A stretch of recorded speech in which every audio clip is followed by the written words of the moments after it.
बातमी सविस्तर आहे। रात्रभर झालेल्या पावसामुळे तेरणा नदीला पूर आलेला आहे। त्यामुळे धाराशिव लातूर रस्ता बंद झाला आहे। त्यामुळे नदीकाठच्या गावांचा संपर्कही तुटलेला आहे। या संदर्भात श्रीराम क्षीरसागर आमचे प्रतिनिधी आपल्याला सविस्तर अपडेट्स देत आहेत। श्रीराम,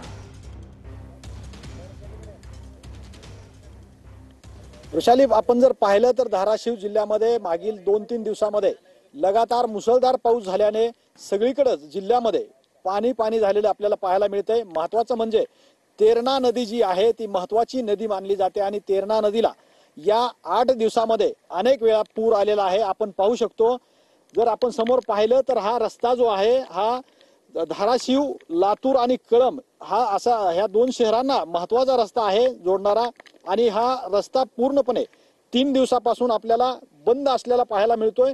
एकंदरीतच ह्या तेरणा नदीच्या कडाची जी गावं आहेत त्यांचं जनजीवन जे आहे ते ह्या तेरणा नदीच्या पुरामुळे सगळं विस्कळीत झालंय।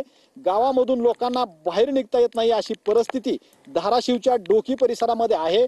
आणि महत्त्वाचं म्हणजे तेरणा नदीला मोठा पूर आल्यानं शेती पिकाचं सुद्धा मोठं नुकसान झालेलं पाहायला मिळतंय। 3 दिवसापासून हा रस्ता बंद असल्यानं या परिसरातील जनजीवन जे आहे ती पूर्णपणे विस्कळीत झालेलं आपल्याला पाहायला मिळतंय। वृषाली, निश्चितच धन्यवाद दिलेल्या या सविस्तर माहितीसाठी।